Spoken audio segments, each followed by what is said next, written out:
자랑치는 못하리라.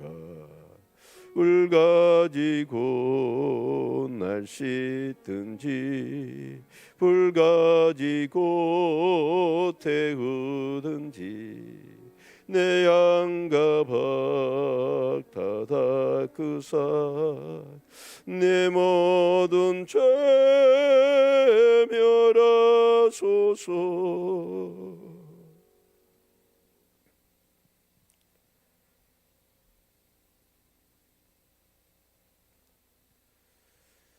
진중의 개수 같은 저희들을 위하여 우리 주 예수 그리스도의 구속의 은총을 허락하시고 십자가의 보혈의 은총을 베풀어 주신 주님을 오늘 또 찬양합니다.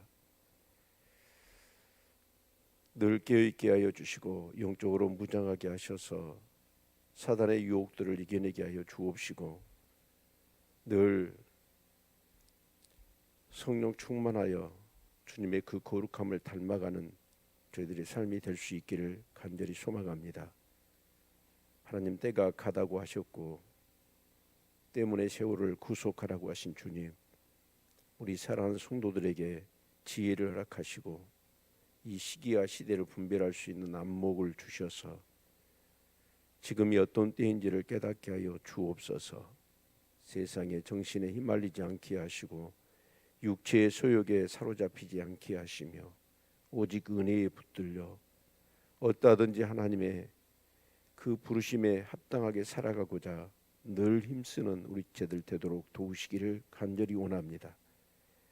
이 마지막 때에 하나님의 마음에 합당한 자로 여김을 받아 끝까지 어둠에 사로잡히지 아니하고 빛의 자녀로서 쓰임받는 복되고도 아름다운 삶을 살아가는 우리 제들 되도록 도와주시기를 간절히 소망합니다. 소중한 주님의 몸된 교회 공동체를 허락해 주신 주님, 나은 사람의 행동 하나하나가 하나님의 교회에 어떤 영향을 미칠지를 깨닫게 하시며 특별히 우리 중직자들과 우리 목자들과 교사들, 하나님 우리 재직들을 붙잡아 주셔서 하나님 충성된 하나님의 사람들 되게 하시고 하나님께서 주시는 은혜와 복이 늘 가득하여 감사와 기쁨이 넘치게 하여 주옵소서. 이 새벽을 깨어 기도하는 자들을 기억하시고 늘 성령으로 충만하게 하시며 특별히 어려움 가운데 있는 우리 사랑하는 제들에게 믿음을 더하셔서 하나님 낙심하거나 절망하지 않게 하시고 승리할 수 있게 주옵소서.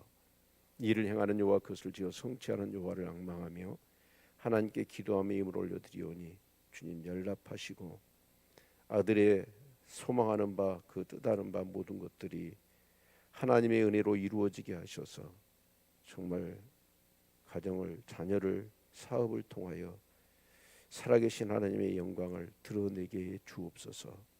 예수 그리스도의 이름으로 기도합니다. 아멘. 우리 사무엘하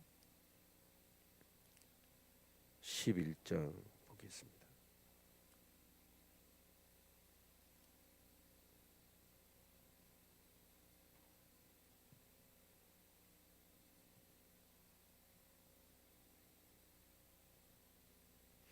교독합니다. 13절까지. 해가 돌아와서 앙들에 출전할 때가 되매 다윗이 요압과 그 신복과 온 이스라엘 군대를 보내니 저희가 암몬 자손을 멸하고 랍바를 에워쌌고 다윗은 예루살렘에 그대로 있으니라.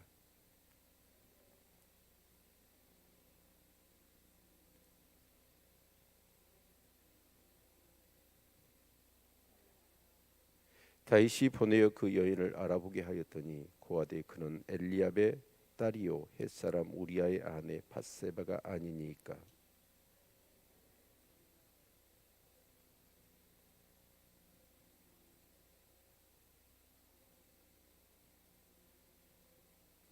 여인이 잉태함에 보내어 다윗에게 고하여 가로되 내가 잉태하였나이다 하니라.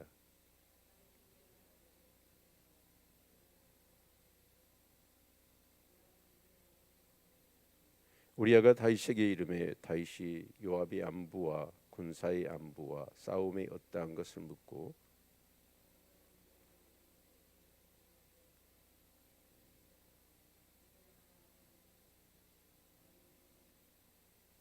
그러나 우리아는 집으로 내려가지 아니하고 안국문에서 그 주의 신복들로 더불어 잔지라.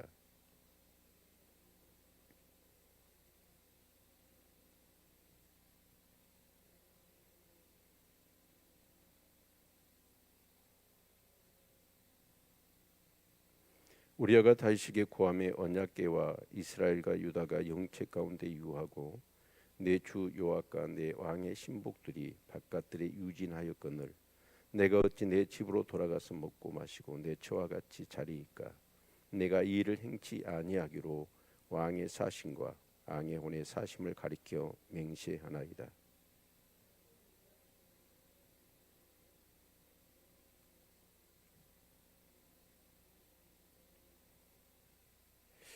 같이 읽습니다.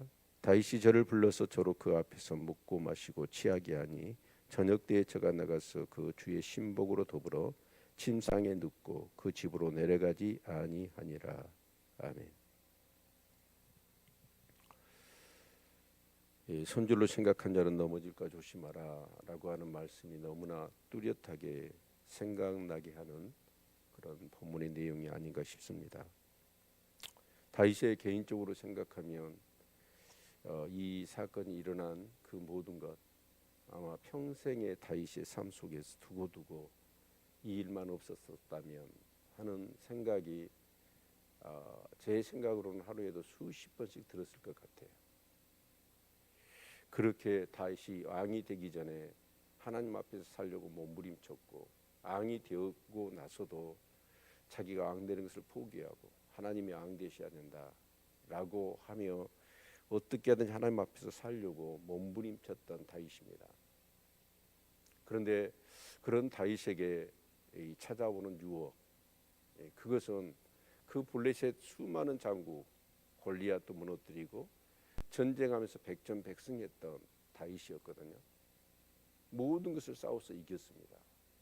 그런데 그 다윗이 이 조그마한 그런 여인의 유혹 앞에 여인 유혹했다고는 할 수 없지요. 그렇지만 그 여인 앞에 힘없이 무너지는 이런 모습을 보면서 정말 말도 안 된다라는 생각도 하게 되어지지만 영적인 원리가 또 그렇지 않는 것을 이렇게 확인하는 시간이 아닌가 싶습니다.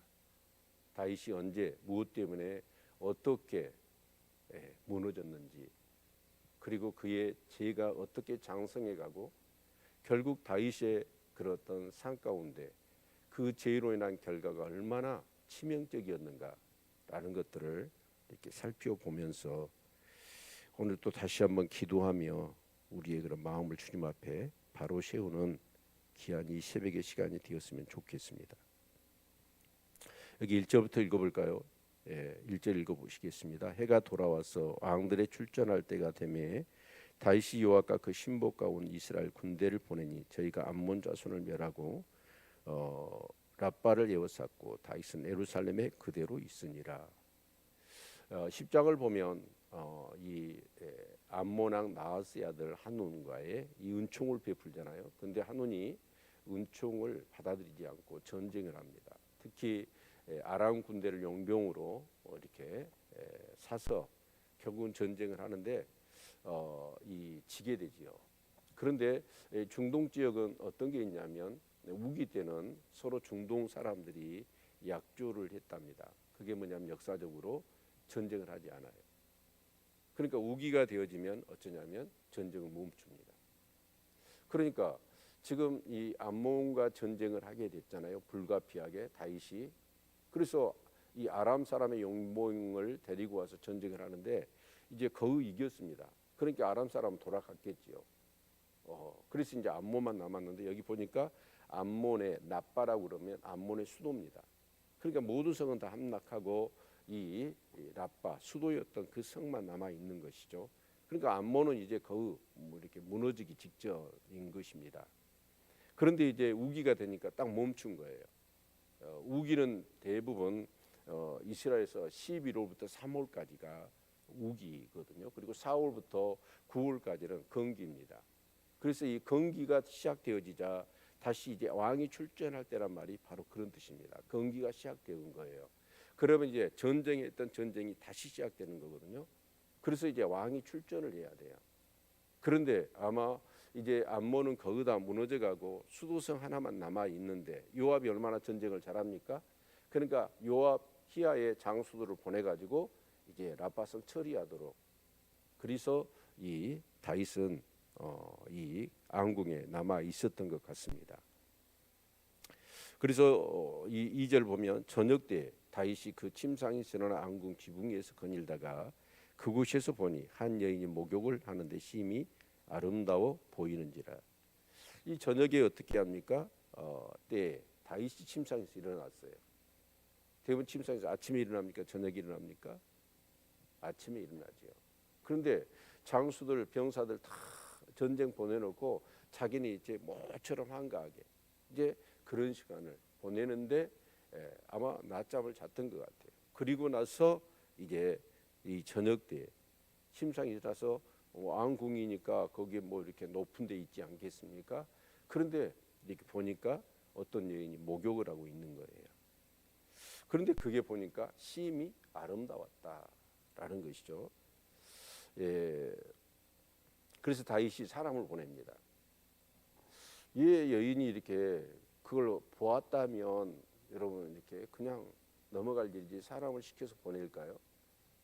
이건 벌써 그 보는 것으로 인하여 다윗의 마음 가운데 음욕이 이렇게 자리하게 되었던 거고, 진짜 누구인가 알아보려고 한 게 아니라 이 사고를 칠 마음을 가지고 알아보라고 한 것이겠죠.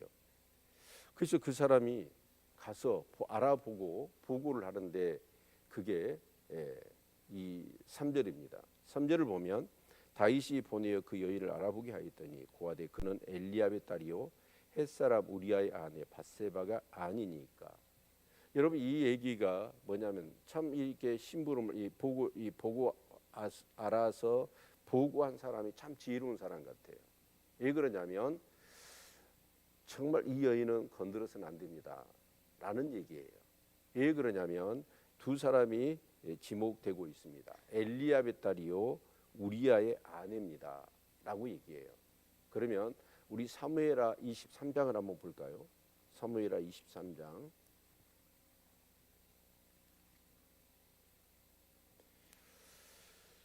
예, 사무엘하 23장을 보시면 34절과 39절을 같이 볼 텐데요. 34절 먼저 봅시다. 마아가 사람의 손자 아하스베의 아들 엘리벨렉과 길로 사람 아이도벨의 아들 엘리암과, 여기 엘리암이 나오죠. 예, 그리고 39절 햇사람 우리아라 이상 도합이 37인이었더라. 그러니까 다윗에게는 누가 있었냐면 37명의 이 장군들이 있었습니다. 그런데 이 장군 37명의 이 용장들이 다윗을 위하여 목숨을 바치기로 했던 사람들입니다. 그러니까 이 엘리압은 아마 우리아의 장인이겠죠. 이 밧세바가 그 딸이니까. 그러니까 엘리압도 다윗의 희하에 있는 장수였고 우리아도 다윗의 희하에 있었던 장군이거든요. 용장입니다. 목숨을 바치면서 충성하기로 했던 그런 장수가 2명이나 있는 거예요. 그런 장수의 딸을 당신이 논보는 것은 이건 절대 안 됩니다. 그런 투로 보고를 했던 겁니다. 그러면 이런 얘기를 들으면 어떻게 해야 될까요? 다윗이 이건 아니구나 라면 정신을 차렸어야 돼요. 그런데 다윗이 어떻게 합니까? 그 얘기를 들어도 이미 그 다윗의 마음 가운데 있는 그런 음욕이 그걸 이겨내지 못하게 한 것이죠. 그래서 그 보고를 받았음에도 불구하고 이 4절 다윗이 사자를 보내어 저를 자기에게로 데려오게 하고 저가 그 부정함을 깨끗게 하였으므로 더불어 동침함에 저가 자기 집으로 돌아가니라. 그 여인을 데려오라게 해가지고 그냥 어떻게 해요? 동침해 버린 거예요. 그런데 여러분 동침했다 그리고 집으로 다시 돌려보냈거든요. 이건 뭘 의미합니까? 단지 순간적으로 일어나는 어떤 그런 이 음욕 그것을 한번 해소하고 그냥 돌려보내는 거예요. 그 여인을 데려서 뭐가 책임을 지겠다 뭐 같이 살겠다 그런 것도 아닙니다. 순간적인. 그런데 그 모르겠어요. 돌려보낸 이유가 엘리압과 이 우리아의 아내라는 이 사실이었기 때문일 수도 있습니다. 아무튼 그 여인에 대한 그 한순간의 음욕을 이겨내지 못하고 이 짓을 다윗이 하게 되어진 것이죠. 그런데 여러분 그 죄를 숨길 수 있을까요? 절대 숨길 수 없지요. 그래서 5절에 보니까 여인이 잉태함에 보내어 다윗이 고하여 가로되 내가 잉태하였나이다. 그런데 그 밧세바가 어떻게 합니까? 여기 그 부정함을 깨끗게 했단 말은 뭔 말이냐면 바로 이제 여자의 그런 생리 그 부분이 끝나고 충분히 임신할 수 있는 상황이었다라는 것을 이렇게 보여주고 있죠. 그래서 아이를 가져버린 거예요. 그러면 여러분 우리아가 어떻게 됩니까? 전쟁터에 있는데 아이를 가졌다. 그러면 이 다윗의 입장에서 어떻게 될까요? 이게 들통나잖아요. 그런데 사람이 그렇습니다. 죄를 지으면 어떻게 합니까? 정말 이렇게 영적으로 건강한 사람은 어떻게 해요? 그걸 회개하잖아요. 하나님 앞에 정말 회개하잖아요. 그리고 다시는 그런 죄를 짓지 않겠다라고 하면서 결단하지 않습니까? 그런데 다윗이 얼마나 영적으로 지금 심각한 그런 이 어두운 상태에 있었냐면 그 신하가 가서 엘리야가 또 우리아의 아내다라고 하는 얘기를 함에도 불구하고 그 소리는 안 들려요. 자기 어떤 그런 이 욕심을 채우는 것밖에 관심이 없습니다. 지금 다윗은. 그래 잉태했다는 얘기를 들으면 야 이거 덜컥하면서 뭔가 하나님 내가 큰 사고를 쳤구나, 죄를 지었구나라고 돌이켜야 되지 않습니까? 그런데 여러분 다윗은 어쩌냐? 회개하려는 마음이 없어요. 오직 그것을 은폐하고자 하는 마음뿐입니다. 그래서 다윗이 은폐하기 위해서 수를 써낸 게 뭐예요? 요압을 전쟁터에서 데려와서 그 아내하고 잠을 자게 하는 것. 그래야 자기의 죄가 이제 감추어진다 생각을 했던 겁니다. 그래서 그 우리아를 요압에게 기별해 가지고 보내라. 그래서 요압이 어떻게 합니까? 우리아를 보냈습니다. 그리고 이제 7절 보면 우리아가 다윗에게 이르매 다윗의 요압의 안부와 군사의 안부와 싸움의 어떠한 것을 묻고. 여러분 이게 묻는 게 진짜 이게 궁금해서 물을까요? 다윗은 이미 왕이니까 요압이 전쟁의 상황을 수시로 보고 있을 겁니다. 다 알고 있어요. 지금 이것이 중요한 게 아니에요. 실제로 지금 다윗은 뭐예요? 이중 플레이를 하고 있는 거죠. 뭐죠? 거짓 안부를 묻는 겁니다. 그러면서 뭐냐면 지금 자기가 하려고 하는 의도가 뭐예요? 빨리 그 밧세바하고 잠을 자게 하는 거. 그리고 자기 죄를 감추는 거. 그것이죠. 예. 그래서 8절에 제가 또 우리에게 이르되 내 집으로 내려가서 발을 씻으라 하니 우리아가 안국에서 나가며 앙의 식물이 뒤따라가니라. 그러니까 발을 씻게 하고 또 식물을 갖다가 그러면 남편이 딱 들어가는데 왕이 여러분 이렇게 이 진수성찬을 내려 보낸 거예요. 그러니까 뭐냐 이거 뭐냐면 동침하라는 얘기입니다. 빨리 네 아내하고 같이 동침해라 그런 얘기입니다. 그런데 9절 보면 그러나 우리아는 집으로 내려가지 아니하고 왕궁문에서 그 주의 신복들로 더불어 잔지라. 근데 우리아가 다윗의 의도대로 한 게 아니라 여러분 그 집에 들어가서 아내하고 동침을 하지 않는 거예요. 그래서 이 보고가 들어옵니다. 혹이 다윗에게 고하여 가로되 우리아가 그 집으로 내려가지 아니하였나이다. 다윗이 우리아에게 이르되 네가 길 갔다가 돌아온 것이 아니 어찌하여 내 집으로 내려가지 아니하였느냐. 아니 휴가를 줬고 내가 특별히 진수성찬까지 내려서 너한테 포상을 이렇게 했는데 왜 집으로 가지 않았느냐 라고 이렇게 얘기를 하게 묻지요. 그랬더니 우리아가 뭐라고 얘기합니까? 자 같이 한번 읽어보죠.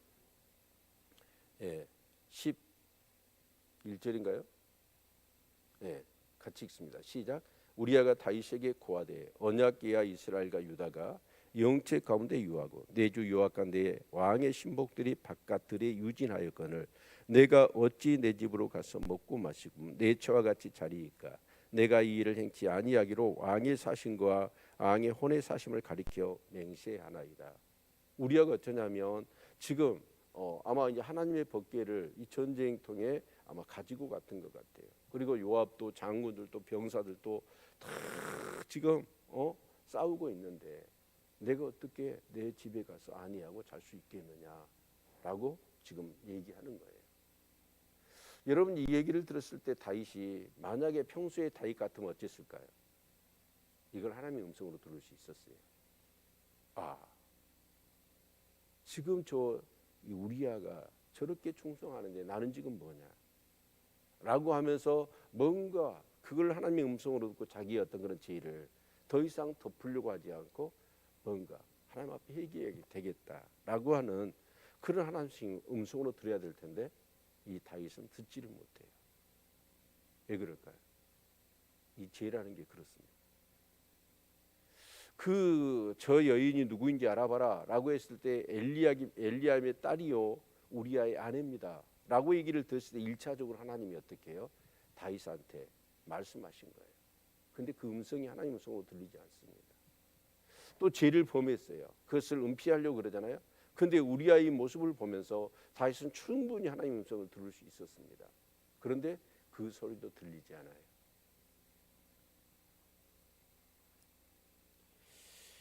예. 그래서 1차 시도가 실패하게 되어지죠. 그래서 여러분 다윗이 그 음성을 들었다면 빨리 자기 죄를 회개했다면 얼마나 좋았을까요? 그런데 여러분 다윗이 그 음성을 듣지를 못해요. 그래서 다시 시도하지요. 12절 다윗이 우리아에게 이르되 오늘 또 여기 있으라. 내일은 내가 너를 보내리라. 우리아가 그날에 예루살렘에 유하니라. 이튿날 다윗이 저를 불러서 저로 그 앞에서 먹고 마시고 취하게 하니 저녁 때에 저가 나가서 그 주의 신복으로 더불어 침상에 눕고 그 집으로 내려가지 아니하니라. 2차 시도가 뭐였냐면 바로 이 우리아를 불러서 먹이고 마시게 해서 취하게 한 거예요. 그리고 자기 집으로 돌려보냈던 겁니다. 이건 뭐냐면 빨리 자기 아내하고 같이 동침해라 그런 의도였거든요. 그런데 여러분 이 정말 우리아가 얼마나 충성심이 군인 정신이 투철했던지 아니 그 치중에 여러분 술에 떡이 돼가지고 그러면 어째 사람이 이성을 잃어버리고 본능적으로 움직이게 돼 있거든요. 그런데 그 다윗의 이 우리아의 충성심은요 그 술이 떡이 돼서도요 붙잡고 있는 거예요. 그래서 내려가지를 않는 겁니다. 이제 내일 우리가 살펴보겠지만 이 정도 되면 다윗이요 충분히 들어야 돼요. 하나님의 음성을. 그런데 다윗은 하나님의 음성을 듣지 못하고 3차 시도를 하지요. 아, 안 되겠구나. 그래서 전쟁터에 보내서 편지를 보내가지고 요압을 통해서 이 우리아를 죽이게 되어지죠. 그런데 여기 오늘 말씀에 내일 말씀 마지막 절 한번 볼까요? 내일 말씀 마지막 절을 보시면 27절 같이 한번 읽겠습니다. 같이 읽겠습니다. 시작. 그 장사를 마침에 다윗이 보내어 저를 궁으로 데려오니 저가 그 처가 되어 아들을 낳으니라. 다윗의 소위가 여호와 보시기에 악하였더라. 다윗은요 정말 정치한 사람들요 머리 잘 돌아가죠. 우리가 볼 때는 하얀 건데 막 얘기를 하다 보니까 검게 인정을 할 수밖에 없게 만들어 버리잖아요. 근데 다윗이 어쩌냐면 우리아를 지도새도 모르게 요압만 알게끔 편지를 써서 극비의 문서를 줘가지고 우리아를 죽게 합니다. 우리아가 죽었잖아요. 근데 우리아의 아내를 다윗이 거두어줘요. 그 국가를 위해서 충성하고 전장터에서 죽은 우리아의 아내를 다윗이 거두어 주었을 때 국민들은 어쩔까요? 와, 세상에 저런 왕이 어디 있느냐. 그런데 하나님은 어떻게 하신다고요? 그걸 아신다는 거예요. 다윗의 소위가 여호와 보시기에 악하였더라. 하나님이 다 보고 계신 거예요. 사람은 속일 수 있지만 심지어는 자기도 속일 수 있어요. 그런데 하나님의 눈은 속일 수가 없습니다. 우리 성경을 한번 볼까요? 시편 139편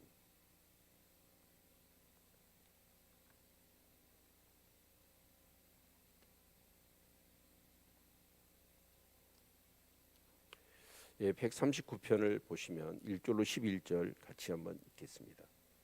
11절까지 시작. 여호와의 주께서 나를 감찰하시고 하셨나이다. 주께서 나의 안고 일어서심을 아시며 멀리서도 나의 생각을 통촉하시오며 나의 길과 넘는 것을 감찰하시며 나의 모든 행위를 익히 아시오니 여호와여 내 혀의 말을 알지 못하시는 것이 하나도 없으시니이다. 주께서 나의 전어를 두루시며 내게 안수하셨나이다. 이 지식이 내게 너무 기이하니 높아서 내가 능히 미치지 못하나이다. 내가 주의 신을 떠나 어디로 가며 주의 앞에서 어디로 피하리이까. 내가 하늘에 올라갈지라도 거기 계시며 음부에 내 자리를 펼지라도 거기 계시니이다. 내가 새벽 날개를 치며 바다 끝에 가서 거할지라도 곧 거기서도 주의 손이 나를 인도하시며 주의 오른손이 나를 붙드시리이다. 내가 혹시 말하기를 흑암이 정녕 나를 돕고 나를 두름 비춘 밤이 되리라 할지라도 12절 주께서는 흑암이 숨기지 못하며 밤이 낮과 같이 빛이라니 주에게는 흑암과 빛이 일반이니이다. 여러분 하나님의 눈을 속일 수 있을까요? 하늘에 올라가고 저 땅 끝에 바다 여러분 그 깊은 곳에 흑암 가운데 있다 할지라도 그 여호와의 눈을 피해갈 수 없다는 거예요. 제가 처음 이렇게 신앙생활하면서 하나님에 대해서 또 하나의 어떤 그런 이 매료된 점이 있다면 이 본문이었거든요. 사람은 속일 수 있는데 하나님은 속일 수 없거든요. 얼마나 세상에 여러분 이 다윗처럼요 정말 악을요 죄를요 선으로 포장해서 여러분 정말 그 우리아가 죽었는데 죽은 장수의 부인을 자기가 거두어준다. 그 국민들이 볼 때는 얼마나 훌륭한 왕입니까? 근데 그 속에는 무서운 이런 어떤 정말 죄가 가득 차 있는 것이죠. 그런 하나님의 눈은요 아무도 피해갈 수 없다는 거예요.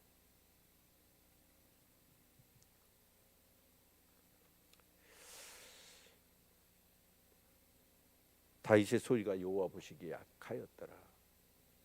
정말 하나님은 오늘 또 우리의 삶을 다 보실 텐데 정말 우리의 삶을 보시고 하나님은 어떤 생각을 하실까요?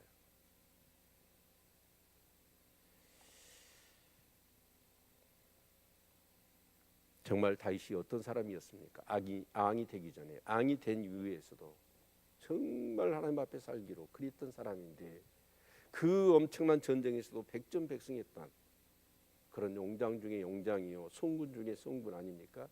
그런데 그런 다윗도 이렇게 넘어지고 이렇게 무서운 죄를 짓잖아요.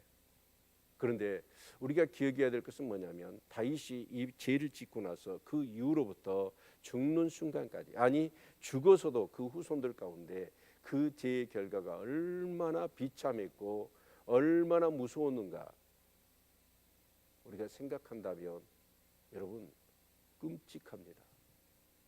그런데 이 말씀은 뭐냐면 다윗의 어떤 삶을 통하여 우리에게 주시는 말씀인데 여러분 만약에 우리에게도 이런 죄가 만약에 하나님 앞에서 그 십자가의 보혈을 통하여 해결되지 않는 죄가 있다고 한다면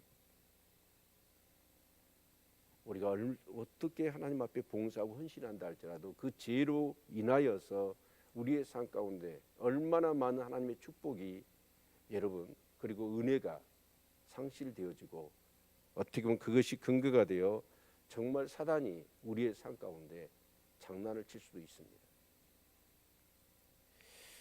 그래서 참 손주로 생각하는데 넘어질까 조심하라. 늘 하나님의 말씀을 붙잡고 기도하는 일들. 특별히 개미에게서 배우라고 그러잖아요. 겨울이 오기 전에 개미는 어떻게 합니까? 열심히 일해서 그걸 준비하거든요. 우리도 하나님 앞에 설 것을 생각하고 정말 하나님 앞에서 경건하고 거룩하고 혹시 죄를 지었을지라도 그 죄를 철저히 회개하며 더욱더 주님을 닮아가는 우리 성도님들 되실 수 있었으면 좋겠습니다. 그래서 정말 때를 어떻든지 못 어떤지 우리는 기도해야 되고 늘 깨어 있어야 할 것을 주님은 말씀해 주셨거든요. 오늘 이 밧세바는요 천의 얼굴을 가지고 있습니다. 그것이 때로는 돈으로, 명예로, 성적인 것으로 아니면 게으름으로, 육신의 그런 소욕으로 우리에게 잠복해 있습니다. 내가 깨어있지 않는 순간에 다윗처럼 어느 한 순간에 그것이 우리에게 다가 정말 우리를 사로잡을지 모릅니다. 늘 깨어 있는 저와 여러분의 삶이 될 수 있기를 축원합니다. 기도하겠습니다.